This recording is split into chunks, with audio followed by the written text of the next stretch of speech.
আমাদের কর্ম করতে বলেছেন। বলেছেন যে করে আমার কর্ম আমি করি তার কর্ম, কি ঠিক না? তিনি অবশ্যম্ভাবী কর্ম করেন, আমাদের জন্য কর্ম প্রতিনিয়তই করেন। তিনি একথাও বলে গেছেন, তোমাদের আমি উদ্ধারের জন্য এসেছি।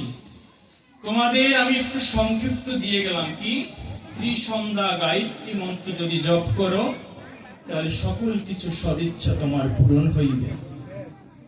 কিন্তু আমরা করি না। সেজন্য আবার গুরুদেব স্বয়ং এই কথা বলে গেছেন যে আমি সকল ভক্তের সেই যেটু আমি বলে গেছি সেটু করি। দেখেন এমন দয়ালু গুরু কে আছে এই ভাবে?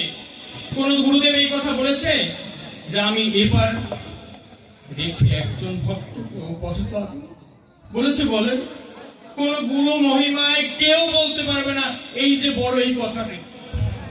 তো দেখেন আপনারা কত কত ভাগ্যবান, এমন এক সদ্গুরুর চরণ আশ্রয় লাভ করেছে। গুরুদেব আবার বলেছে, বৃন্দাবনে আমি অগ জগদ্ধাত্রী রূপে, কুমিল্লাতে আমি অগ মহালক্ষ্মী রূপে। দেখেন একবার চিত্রপটখানি দেখেন, আপনারা যে কোজাগরী লক্ষ্মী কিনে আনেন আর এই লক্ষ্মীর রূপখানে একবার চোখ দিয়ে দর্শন করেন, সেই লক্ষ্মী। আর বলেছেন কি, প্রতি গৃহে আমি লক্ষ্মী রূপে। তো দেখেন কুমিল্লাবাসী আপনারা কত কত ধন্য যে আপনাদের মহালক্ষ্মী এখানে এসেছে। মহালক্ষ্মী আপনাদের উদ্ধারের জন্য এসেছেন, মহালক্ষ্মী আপনাদের কাছ থেকে পূজা পেয়েছে। দাদু এই কথা বলতেন সবসময় যে কুমিল্লার ভক্তগণ আমি খুব ভালোবাসি।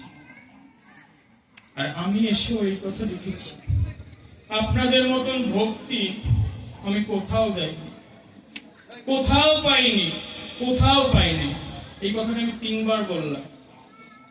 আমার দাদুকে যে এত ভালোবাসেন আপনারা, এত সম্মান করেন, ভগবানের আসন ভগবানের মতোই তাকে সবকিছু করে, এজন্য আমার জীবন ধন্য। এখানে আসাটাও হয়েছে এই যে আপনাদের সেবায় দুর্জয়ের জন্য, মিঠুনদার জন্য।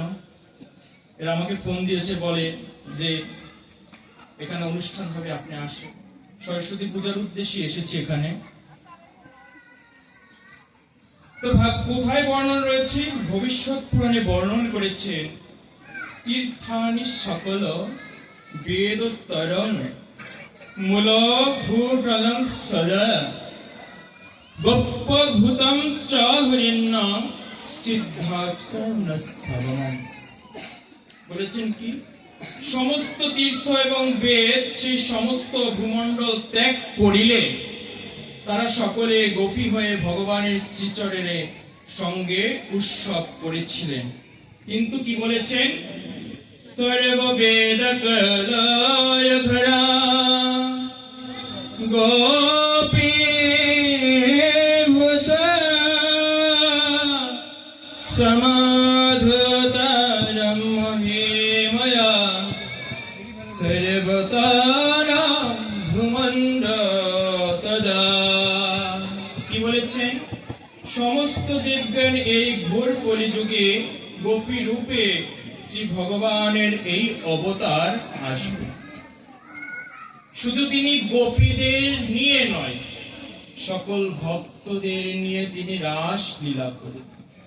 আর এই রাস লীলা সবাই জ্ঞাত হবে, গোপী বেশি কৃষ্ণ ভজন সর্বোত্তর সার। যেমন বৃন্দাবনের অনেক লীলা আছেন যারা ভাগবত আস্বাদন করে। ভাগবতের ভিতরে বলেছেন যে সর্বলীলার থেকে রাসলীলা সর্বোত্তম। সর্বগীতের মধ্যে গোপী গীত সর্বোত্তম। আমরা যত গীত গাই না, তার ভিতরে যদি গোপী গীত গিয়ে ভজন করা হয় ভগবানের, তাহলে সেটা ভগবান তাড়াতাড়ি গ্রহণ করবে। তাই বলেছেন যে আমি তো আপনাদের জন্য এসেছি, আপনাদের কৃপা বর্ষণ করার জন্য এসেছি। কিন্তু আমরা তাকে বিবেককে ভালোবাসি। বিবেককে যে মন প্রাণ দিয়ে ভালোবাসে, কেন আপনাদের ভগবান সে নয়? অবশ্যম্ভাবী ভগবান তিনি। আপনারা যেভাবে তাকে দর্শন করতে চেয়েছেন, মানে দেখতে চেয়েছেন, আপনাদের কাছে কিন্তু সেভাবেই সে ধরা দিয়েছে। আপনারা টাকা চেয়েছেন, টাকা দিয়েছে। পুত্র চেয়েছেন, পুত্র দিয়েছেন। ঘর চেয়েছেন, ঘর দিয়েছে। কি না দিয়েছে আপনাদের বলেন? তারপরও তিনি তার মুখের বাক্য, সেটা তো আমরা মান্য করি না। আমরা মন্ত্রে একটা বলি, ধ্যানং মূলং গুরু মূর্তি পূজা মূলং গুরু পদ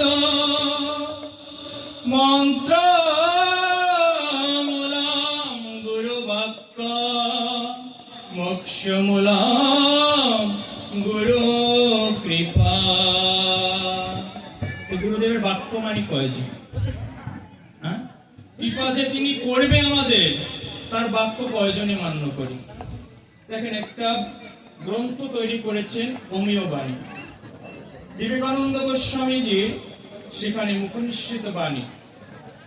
যে কয়টা লিপিবদ্ধ ছিলেন সে কয়টা তো আছে, এবং ভক্তদের মুখ থেকে যা আস্বাদন করেছে তাই লিপিবদ্ধ করা হয়েছে।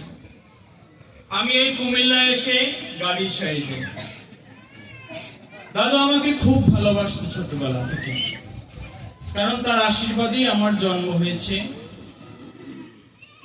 দাদু যত ভক্ত থাকুক না কেন, আমরা যদি ভিড়ের মাঝে পিছনেও থাকি, তখন সে বাহু দুটো প্রসারণ করে বাঁচতে, আমার দাদু এসেছে, দাদু এসেছে। আর তার জপের মালার ভিতরে আমি যখন কাছে যেতাম, বলতো কি, আমার এই জপের মালার ভিতরে আপনি হাত দেন, সবসময় নিন্দেন বলতো আমার সাথে। যখনই হাত দিতাম, একটা চকলেট দিত, চকলেট উঠাই বলতেন, আপনি আমার কাছে বসে খান। সেদিন আমি গাজী শাহী গেলাম, দাদুকে জি প্রণাম জ্ঞাপন করলাম। প্রণাম জ্ঞাপন করি, তখন আমি মনে মনে বলি, তুমি দূরে থাকলে আমার দুই বাহু প্রসারিত করে কোলে জড়িয়ে ধরো, আজকে কিন্তু আর ধরলা না। মুখের দিকে তাকিয়ে দেখলাম একটা হাস দিয়েছে। প্রণাম করে উঠে যে দাঁড়ালাম, পিছন দিকে ছুটতে ছুটতে এই মিঠুনদা আমার কাছে এসেছে। এসে কোনো কথা টথা বলার নেই, পকেট থেকে একটা চকলেট বের করে আমার হাতে দিয়েছে। বিবেকানন্দ কি ভালোবাসছে দেখেন, জ্বলন্ত উদাহরণে আপনাদের এখানে বসে। এরকমের হাজার হাজার কাহিনী আছে, গুরু মহিমা আছে, কৃপা আছে। আমি যেই চলি তার কৃপাতেই চলি, আমার জন্ম তার কৃপাতেই। বিবেকানন্দ গোস্বামী ভগবান, তিনি ভগবান ভগবান ভগবান। তিনি রাধা কৃষ্ণ বারবার দর্শন করিয়েছেন।